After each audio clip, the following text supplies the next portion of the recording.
Do you know how you know when you have a comic book problem? When you have a big stack of books ready to unpack and you don't know what's in here. I honestly do not know a single book in this pile of what I bought. This video should be called Unboxing a Bunch of Crap I Didn't Need. So stick around. If that didn't rope you in to watch this video, I don't know what would. I don't know. I'm not a marketing executive. I'm Randy at Swarm of Comics.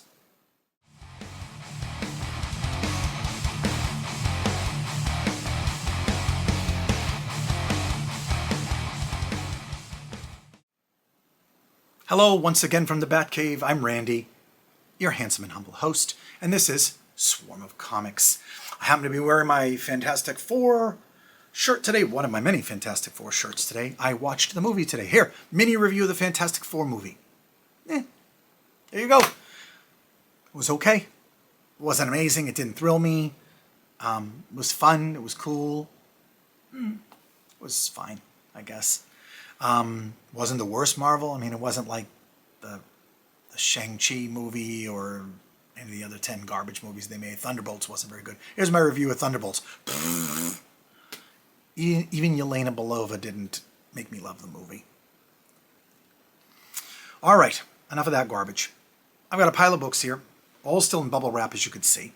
I've got them from auctions. I've got them from eBay. I've got some from friends, and I'm going to go through them. And I'm going to start with an ungraded book that I picked up. I bought it on eBay, though. It's Mark Spears Monsters. I don't know anything about Mark Spears Monsters. I know there's a million covers. I know it's a super hot property, and there's been nothing that's really roped me into wanting to get it so far until this. I saw this because I thought it was a fun homage. A lot of them seem to be classic horror movie posters, homages, or different things like that. This one was clearly the Killing Joke homage, and I thought that was really, really cool, really fun. This one looks like it's probably a 9.8. I'll probably get it graded. You know, it's got the Mark Spears Monsters logo that looks like the DC Comics logo. I don't see any spine ticks on it. Maybe one. Maybe we'll get by because of course it's black. I'm going to take this out just to see. Maybe I'm imagining it. Maybe I got a bum copy. I don't know. Oh no, I'm touching my comic. Oh yeah, that's got a doozy of a spine tick right in the middle. Maybe I won't be grading that, but okay. Anyway, cool cover. Oh, it's a horrible spine tick right in the middle. There's no way that would get a 9.8. Maybe I should complain to the people I bought it from. Well, we'll see. But either way, if you can find that cover, pick that up if you're a fan of The Killing Joke, because that was a lot of fun. I like that. All right. Let's see. Bubble wrap package number 1. No idea what's in here. I got the bubble wrap mostly pulled off, so you don't have to sit there. Let's see what this is. Oh, I think I won this. I think I won this on Hip Comic. Let me look at this. Is there a receipt there? Where did I win this on? This was not like Heritage Auctions or anything. This was Infinity Comics, fulfilled by Hip Comics. Yeah, I happened to see this. I thought it was in good shape. So, yeah, I picked this up. Classic Golden Age book, The Green Llama, from Spark Publications, issue number 7 from 1946. This is a gray tone cover, and it is their Christmas issue with the Green Llama. He's not beating up villains or doing anything like that. He's just kind of like, oh, I'm like a Christmas present. He's like wrapped up. I also like the back cover, which was How Do You Say Cookies, made with Baby Ruth. I guess. I like it because it's kind of goofy, but I don't really know what it means. Buy U.S. war bonds, which is interesting because it's 1946. I guess they were still selling war bonds, but I thought the war was over by then. Anyway, cool cover, 8.5, 1946 book. Really like that one. Weird. I like to add sometimes weird books to my collection. You know, I Infinity Comics and through Hip Comics, I've bought a bunch of stuff in the past from them, but I really haven't picked up anything lately. I've been trying to stay... I was rewatching some of my videos earlier because I was trying to see if I'd already shown you one of the books that's in the pile. Because I was like, I think I've already talked about this book, but I can't find it anywhere. And I was watching my video and I realized every time I do one of these unboxing videos, I say, I'm not buying comics anymore. I basically stopped looking at the auctions. I don't have any more books. And then I have 20 books here. So I don't know. At some point I'm going to start believing my own crap. All right. So next book here. This was from Heritage Auctions. I tried to bid on this book a bunch of times in the past in higher grades. I finally just settled for a lower grade because I thought it was presenting pretty well. This is from Novak, the very well-known comic publisher Novak, from 1945. This is Great Comics #1, with this weird two guys fighting over treasure underwater with knives. And this is a pretty well-known book for Golden Age collectors. I've bid on no less than 3 or 4 copies over the past couple of years and never came through. But I got this 3.5 here. Oh, we have more Baby Ruth candy ads on the back. More weird. It's a guy in Lost and Found yelling at some guy with a hat asking for his Baby Ruth, I guess. But either way, great comics. This is the knockout variant. Apparently there was 2 different versions that were printed, and this one is the knockout variant. So #1 there. Really cool Golden Age stuff. When I switch up behind me again soon, I'll put a bunch of weird Golden Age stuff like one-offs up there. That's kind of my goal. So the wall above me is looking pretty good. I've got some pretty good stuff I replaced up at the top, if you can see it. If you're watching on your phone, maybe you can't see it, but if not. All right. And one other, no, not one other book, 2 other books. Oh boy, how many did I buy in there? I don't know. I don't even remember buying this. But I like it. I like it. This is from Atlas Comics in 1955. It is The Black Knight #3.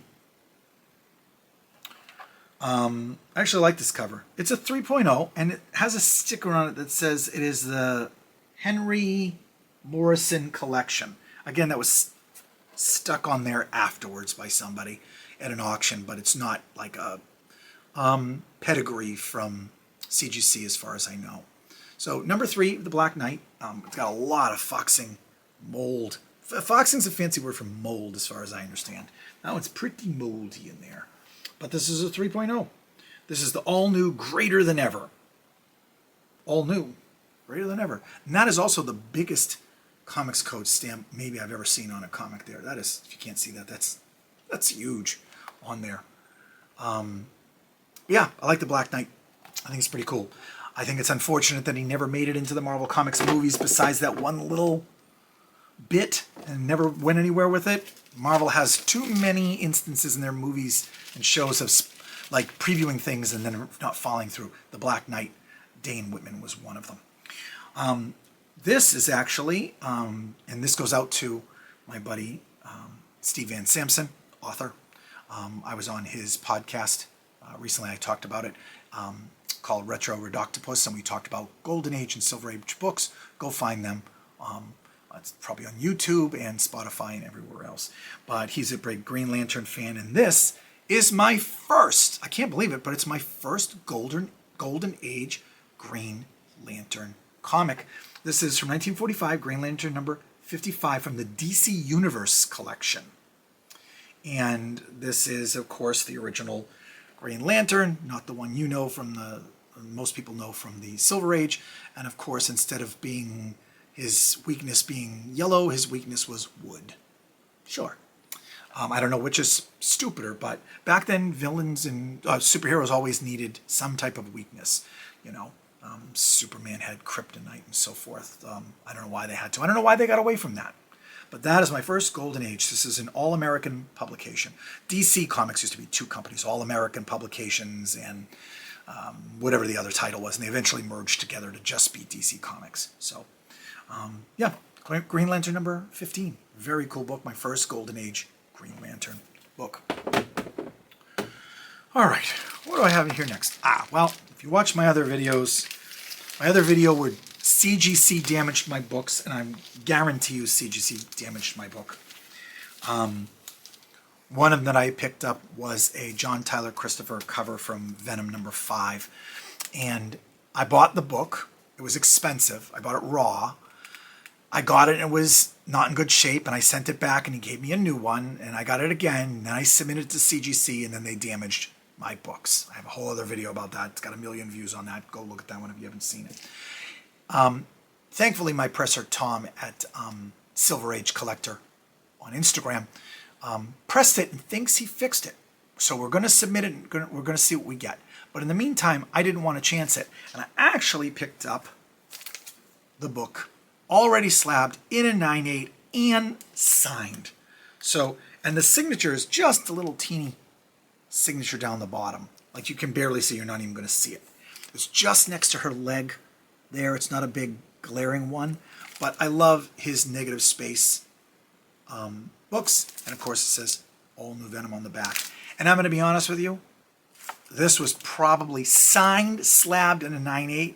Probably wasn't much more than what I spent on that raw one, and to get graded, not signed. So I jumped the gun at the beginning when it came out because I was so excited for it, but I ended up getting this, and it probably was either not as much, it was probably the same price or not much different. So beautiful book there, pre-signed. That'll go into my small collection of Signature Series books, but I do love that cover. All right, moving along. This next book, this is the one that I swear I've already done in a video, and if I've repeated myself, I apologize, but buckle up, we'll sit through it again. My buddy Comic Carl, you've heard me talk to him before. I bought that original Batman art from Suicide Squad from him. I bought a whole bunch of books from him. He's a great guy.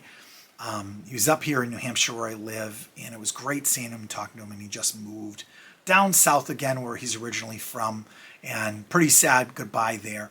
And one of the things that he gave me to make up for, he gave me a book, that Silver Surfer, that came in with a coupon missing. So, which was a great video. And, you know, Carl and I both messed up in that one. That was definitely on me as much as Carl there. But he felt guilty, and he gifted me this book, which is really funny because he must just know from watching my videos that I love The Creature from the Black Lagoon. And he had a second printing of The Creature. And this is an expensive book. It's not a super high grade, 5.0. Presents beautiful. There's nothing wrong with this cover. I don't know where the 5.0 comes in, because even the back looks beautiful. Like, this will almost be a book that you should resubmit, but, you know, we'll just leave it. I'm too chicken to do that. I've said that before. But, of course, this gorgeous painted cover from Dell. This is 1964. Not too long. I mean, The Creature was, you know, 1950s, but, you know, 64 was still, you know, still pretty old. I don't know what I was trying to say there, you know. But The Creature here, the second printing. Now, here's what's interesting, and maybe I've talked about this, or I was going to talk about this, but this is a second printing, and the way you know it's a second printing is up here. If you can see it, if it focuses, it says second printing. Now, I'm very curious as to when second printing started. What's the oldest second printings? Did they always put second printing? Like, was that even a thing? I just assumed back then they just printed them and printed them and printed them until they were done. I didn't realize that they went back and decided there was a second printing. What's the first book officially labeled a second printing? Are there other ones from back in this time? This is 1964. And the first second printings I'm really aware of are from the 80s. You know, like Batman 423 and books that they printed and ran out of. But I was definitely not aware of second printings back then, including ones that said it right on the cover. So not only do I love this because it's a gift from my buddy Comic Carl, I also love the book, and first printing would be wonderful, but I do love that it says second printing. I might want to do a video about the history of second printing comic books. When do they start? So absolutely love that book. One of my favorite books. I mentioned Tom, my presser, who submits the books and sends them off for me. I call him Comic Tom, but he's not the weird Comic Tom in the other videos. He's just my buddy Tom, the Silver Age Collector. If you look it up on Instagram, you'll find him on there. He does whatnot shows and things like that. He asked me if I wanted to buy this from him. I had said no. And then he offered it to me again, and I said, yeah, I'll go for it. So and it's in a magazine size because I think it's a reproduction, and I'm assuming they printed it the same size as the original books. And they just put it in a larger container, so larger container slab. So hard to see the foil on here, and with all my stupid lights. But this is, are we ready for this? Detective Comics Batman Day Special Edition number 27, mint gold foil edition. Like, that's a lot.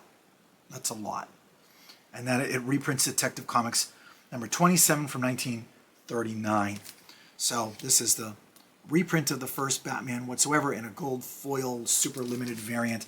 I don't remember how many he told me there were of these. I think there's 200, and I think it's numbered. Oh yeah, hold on. Yep, this is number 54 out of 200. So only 200 of these exist, and we have it graded in a 9.8. So that is going to go up with my magazine size books because it's much bigger than, so you can see, little book. All right. That was a nice pickup. Thank you, Tom. This I picked up. This I picked up at an auction. I already had another issue of this. Oh, I thought I did. Maybe not. Don't listen to me. What do I know? This is an older slab, skinnier, or low number. But this is from 1952. This is Prison Break, number 3.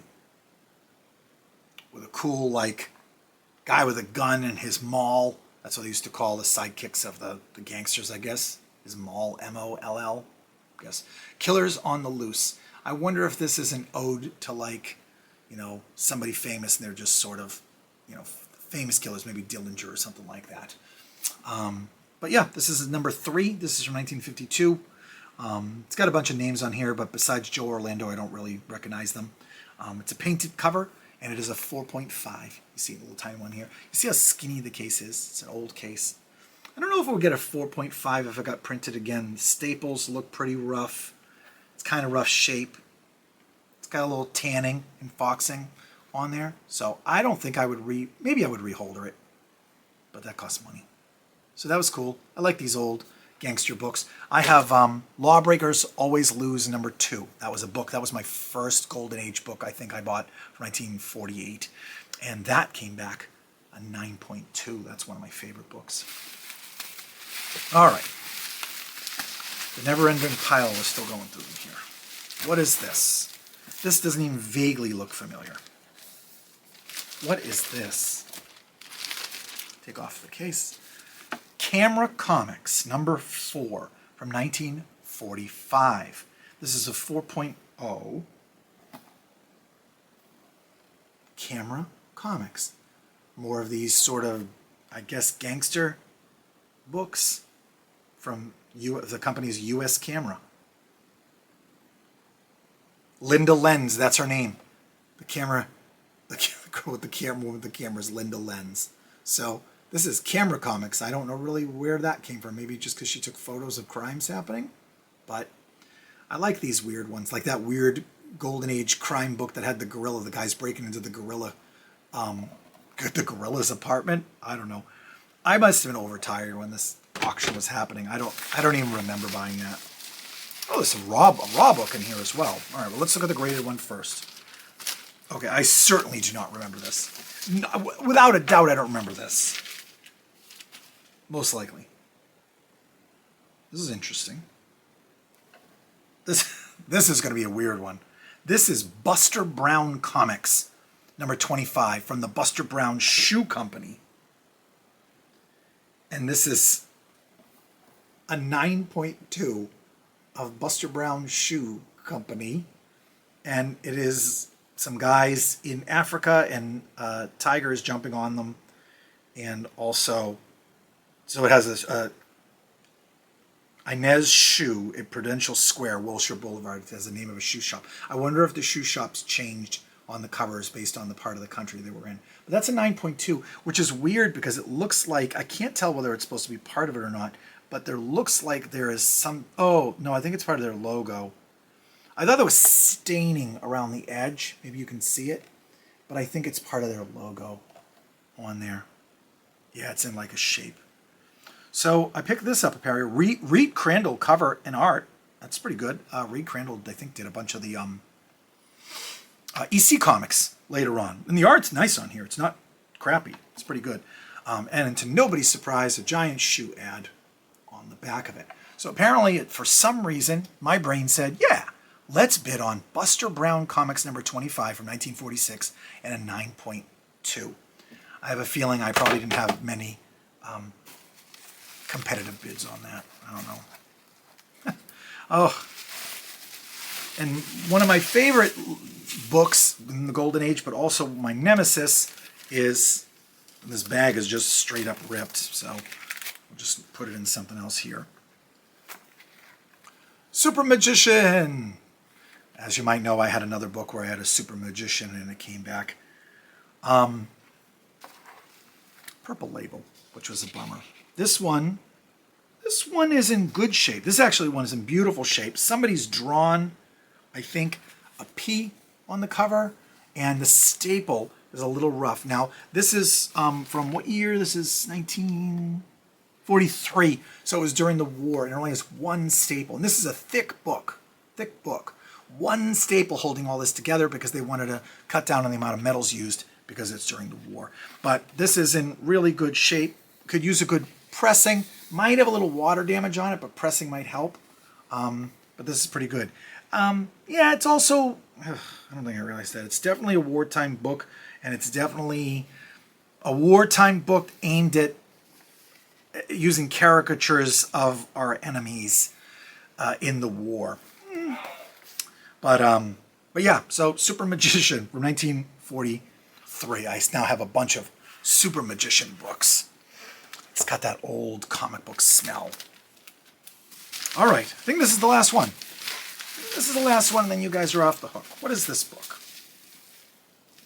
I absolutely do not know what this book is. I know that's getting tiresome. I'm tired of saying it. I'm tired of saying it. What is this? What is it? And it's a big case. What is this? I know that Kenneth Bishop owned it because he wrote his name on the top. Crackajack, not Crackerjack. Crackajack Funnies, number 40, from Dell Publishing, 1941. And the character on the cover is the owl. It's a 4.5. It's a Dell book. Looks in really good shape. Crackajack Comics with the owl on the cover. I have no idea what that is. Maybe I'm sleep bidding. That's what it is. I'm sleep bidding. But this is a big case. Big case for this. These Golden Age books tended to be a little bit bigger. But this is in beautiful shape. Maybe the staples are a little rough. That's what's rough. That's what's in there. But yeah, Crackajack Funnies. 4.5 off-white to white pages. I don't recognize any of the names on the cover and the art, but maybe that's somebody important there. Frank Thomas. So it says it also features the Cyclone, the Carusos, Ellery Queen, Flying Fortress, and many other exciting features. So yeah, you can check out that cover. It's like 3 weird people with all the same face. They look like gangsters, and the owl is going to get them. Crackajack Funnies. Okay. Well, I don't know what I was thinking with any of that, but they are fun and weird, and I hope you guys enjoyed them. That's all the books I have left here for today. Make sure you like, subscribe, comment, do your laundry. Make sure you empty the dishwasher. Don't let that stuff sit in the dishwasher. I know, like, washing it, throw it in there is one thing, and then when you say, oh, I have to unload it, like all the silverware, I get it, but don't leave it there because then stuff piles up in the sink. I don't know what we're talking about anymore, but I'm Randy at Swarm of Comics. Thank you for joining me. See you next time. That's my new catchphrase I decided. See you next time. And read your comics. Don't just put them on your wall. Read them. Maybe don't read Crackajack Comics. That one's probably a stinker.